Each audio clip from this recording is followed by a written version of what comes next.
Bonjour, dans cette vidéo on va parler sur le problème du raccordement des solutions. Résoudre l'équation suivante x, y' plus y est égal à x au carré sur R. On remarque bien ici, si on divise par x, on aura un problème en 0. Donc nous devons discuter deux cas. D'abord l'équation E1 sur l'intervalle R étoile plus et E2 sur l'intervalle R étoile moins. On va essayer de résoudre ces deux équations.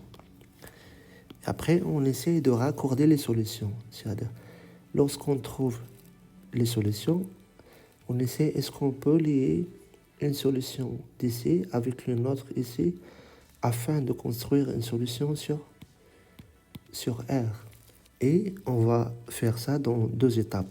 Premièrement, l'analyse et deuxièmement, la synthèse. Donc, on résout l'équation E1. D'abord, l'équation homogène associée est y' plus 1 sur xy est égal à 0. Ainsi, la fonction a de x est égale à 1 sur x et continue sur i1 qui est r étoile plus et admet x vers ln de x comme primitive, donc yh x vers lambda exponentielle moins ln de x égale lambda sur x. C'est ça les solutions de l'équation homogène où lambda appartient à R, la première équation homogène. Alors, comme d'habitude, on va essayer de trouver une solution particulière qui s'écrit sous la forme lambda x sur x. Et on remplace dans l'équation E1 afin de trouver une condition sur lambda et après on trouve lambda.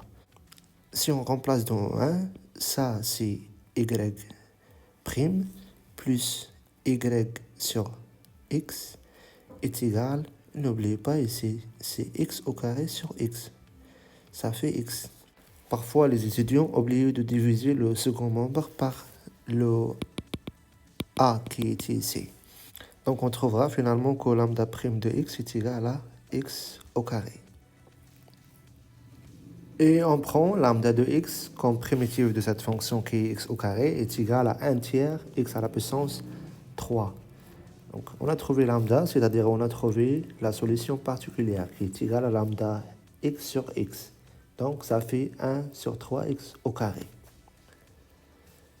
Une solution particulière plus une solution de l'équation homogène, ça fait la solution générale de l'équation E1, qui est égale à 1 tiers x au carré plus lambda x où lambda appartient à R.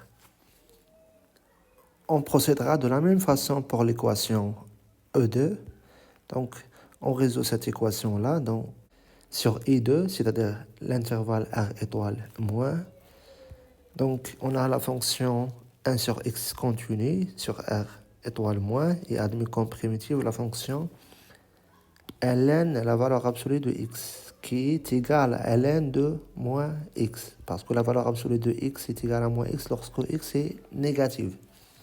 Voilà, dès qu'on trouve une primitive de cette fonction, ça signifie qu'on a trouvé l'ensemble des solutions de l'équation homogène.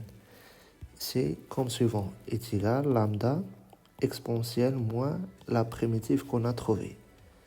Donc, tout ça, ça fait moins lambda sur x, où lambda appartient à R. Et pour une solution particulière, de la même façon, on peut vérifier que la solution qu'on a trouvée avant reste aussi une solution particulière de E2, c'est-à-dire sur R étoile moins.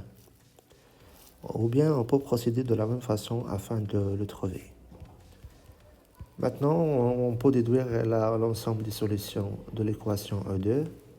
Si la solution particulière 1 tiers, ici au carré, aussi ici au carré. Donc voilà, on a trouvé les solutions de l'équation E2. Nous avons résolu l'équation E sur un intervalle R étoile plus, aussi sur R étoile moins. Et maintenant, on va essayer de chercher est-ce qu'il existe une solution sur R. C'est-à-dire, est-ce qu'on peut raccorder les solutions qu'on a trouvées.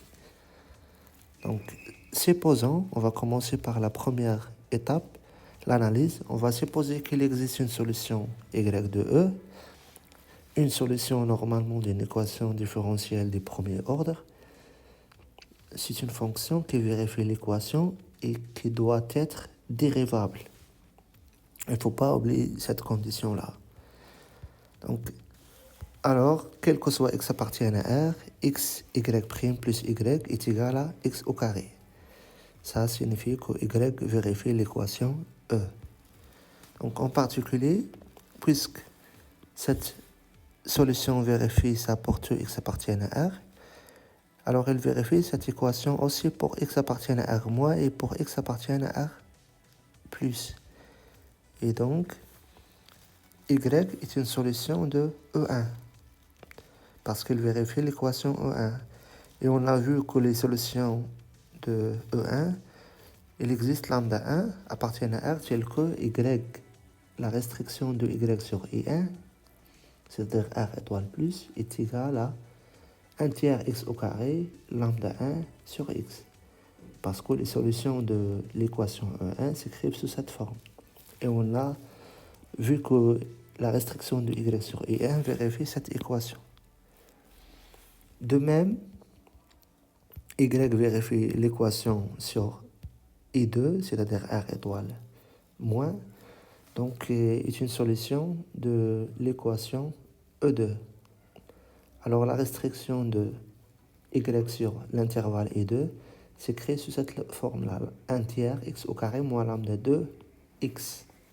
Donc on sait bien, comme j'ai dit avant, que la solution doit être dérivable sur R, donc en particulier, doit être continue. On a besoin alors de trouver l'image de 0 par cette solution. Donc on va calculer 0, on remplace dans l'équation E, dans cette équation-là, je vais remplacer x par 0 et on trouvera que y0 est égal à 0.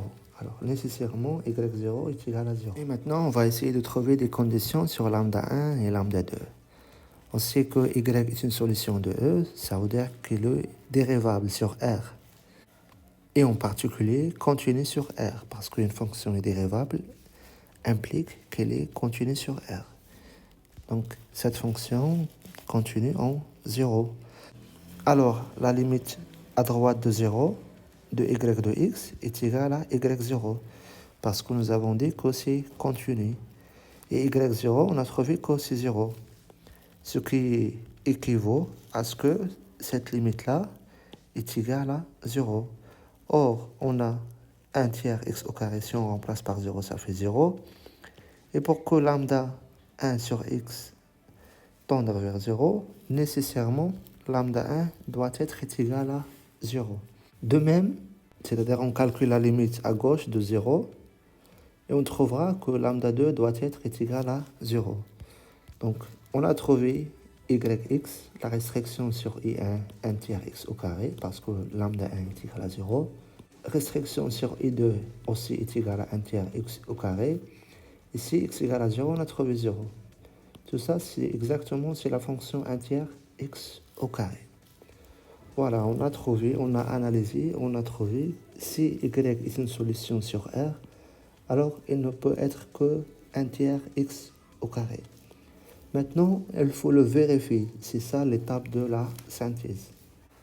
La dernière chose à vérifier dans l'analyse, c'est quelles conditions sur y pour qu'elle soit dérivable en 0. Ben ici, on a 1 tiers x au carré, clairement dérivable en 0 et aussi dérivable sur R. Voilà, deuxième étape, synthèse. On va remplacer par y qu'on a trouvé dans l'équation. Et on trouvera que pour tout x appartient à R, x fois la dérivée de ça, ça fait 2 tiers x au carré, plus 1 tiers x au carré est égal à x au carré. Donc, ce y vérifie bien l'équation E. Conclusion, il y a une seule solution de cette équation E sur R, c'est la fonction qui est définie de R vers R par un tiers x au carré.